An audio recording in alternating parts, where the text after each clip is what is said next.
Now, folks, I carefully say that joke, and I'll tell you why. I'm going to say some things tonight that might offend you, might strike a chord in you. I'm not trying to do that. It's comedy. For about an hour and a half here, we're going to open up our minds and we can laugh about anything. I did that little midget joke down in Houston, Texas. Had a little midget lady come up to me after the show all pissed off. Yeah. Which to me is kind of funny because she's like, hey, fucker. I'm a smart ass. I'm like, hey, little girl. Don't open up your conversation that way. It doesn't work. But she looks at me and she professes her case. She's all mad at me. And she's like, hey there, funny boy, two midgets having sex, that's not kinky. And I'm like, but if I got one bent over a shoebox, you know,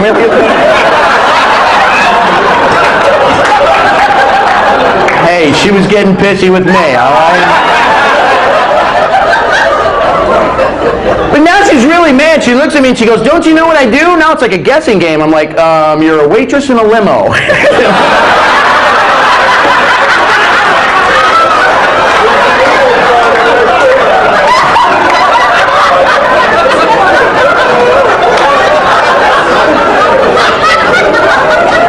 Much did it right there. We weren't really having. But then she explained. She says to me, she says, look, I'm the head of the League of Little People of Houston. I'm going to sue your ass. I'm going to sue your ass. And I'm like, whatever, you know. And then a month later, I'm back down there in court. Small claims court. Yeah, they didn't like that down there either. Let me tell you something, folks, about this little comedy business. Since we're doing this, what we do is we get flown in, we get put up in some nice hotels. The club usually takes care of that. Sometimes crappy hotels, you know, where the rats are outside going, I wouldn't go in there, man. But now when we get sued, like in any case, like with any one of you folks who get sued, you got to pay for everything. I had to pay for my flight down, my hotel stay, and everything else. Now, needless to say, I'm not real happy to be down there, right? Now, we get into court, the first thing I see are these 5 pissed-off little midget bastards all eyeing me, right? Now, I'm trying to make light of this, but I'm not real happy to be there. So the first thing the judge says to the group of little guys, he says, step up to the mic and name the organization that you work for. As soon as the first little guy gets to his mic, I run to my mic. I'm like, we represent the people.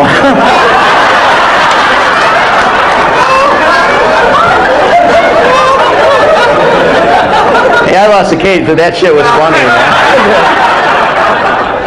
Check it out. But I say big freak sex monkey because we got them in the room. They're here. I want to show you. We need to know. Married people, clap if you're married. Come on, if you're married. All right. Sir, you were clapping, but she wasn't sure. She's like, I don't know. Is that what we've been doing? Oh. How long have you been married? He's thinking. He's like, I don't know. He's like, do I get a lifeline? Because I'd like to go with the audience on this one. Do you know how many years this, sir? 25. Come on, give it up for him. That's a very nice long time. Congratulations to you, sir. And that is, you know what, let me point out that here in America, if you're married over more than 2 or 3 years, that's a long time. It really is. Because think about it, we're the country that came up with leasing to a car, you know? We can't even say loyal to an automobile for more than 2 or 3 years. Yeah, think if you could trade your spouse and you'd be like, yeah, I want something a little bigger headlights, you know? Yeah, and the ladies would be like, yeah, I want something a little less exhaust. He's breaking down my ozone layer. But I gotta say, in 25 years, sir, you're keeping it? You're a freak sex monkey. Come on, aren't you? She's laughing. What, man? She had to wear a bunch of different costumes and shit to about have it, you know? You laugh, you might go home tonight with an astronaut helmet on or something. You'll be like, Buzz Lightyear to infinity and beyond. Hey, Woody, you know.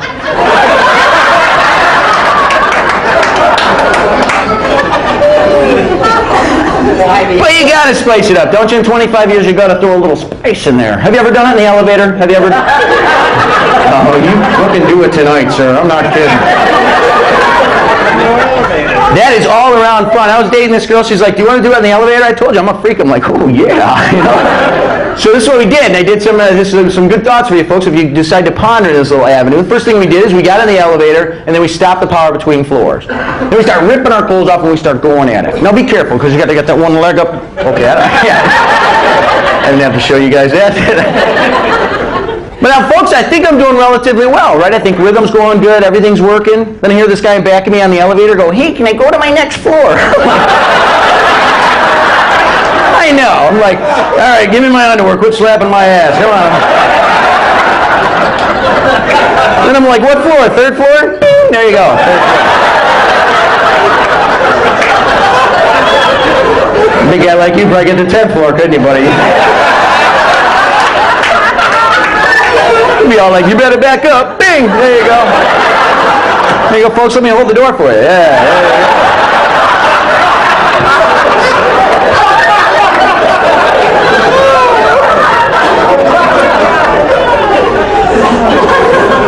But just be freaky, that's the key. Now I got to ask you folks, who's freakier, men or women? Look at even women are like, women! And women are freakier for a couple reasons, and I'll tell you. First thing about it is women, when they get together for a bachelorette party, you got to watch this. You'll see them usually in the comedy clubs, and they always show up. And the ladies know, don't you? It's like a penis fest, isn't it? They got them, yeah, those penis sipper straws and penis. That's bullshit, lady. You don't see us walking around with vagina lollipops.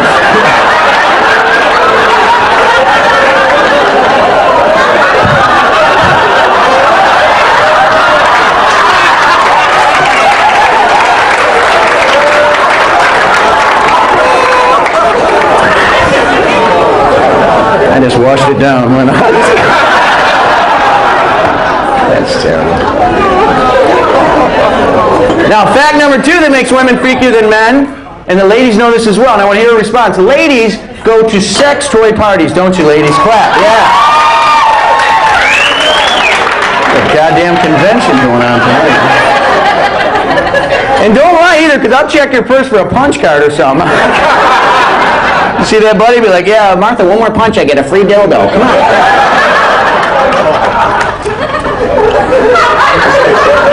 But you go.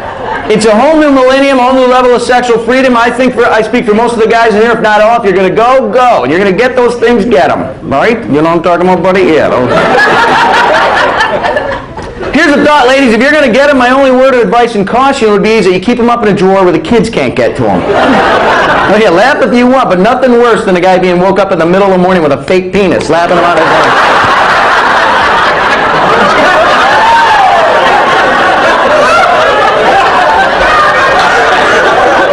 You know, I just thought about it. There is one worse thing. No, that would be the real one, right? Yeah, that's exactly.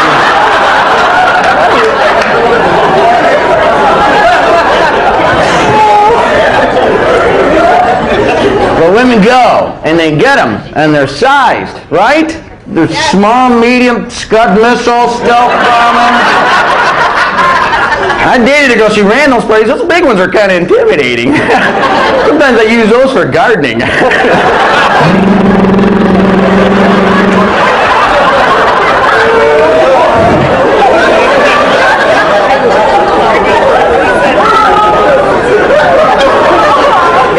The first time my neighbor saw me, he's like, what the hell are you doing? I go, I'm just dicking around here, Bob.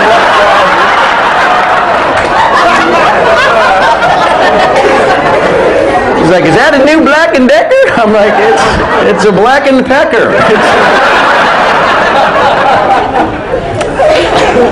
But I must ask you, ladies, and you can yell out an answer if you like, make it creative if you like, or just yell out the normal one. If the batteries run dry, what would you do? Thanks for yelling out an answer.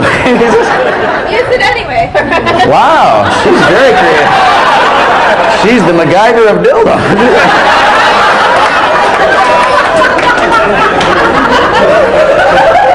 I never expected that answer. The normal answer would be somebody would yell out, get new batteries. I say no. Now, ladies, heed my advice. This is true and it works. If you do it, if the batteries run dry on that thing, give it to your dog. Yeah, because now think about it. Nothing would deter a criminal more than that.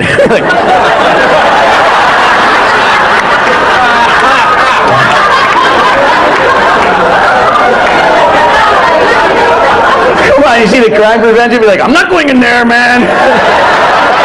Somebody else didn't come out all the way.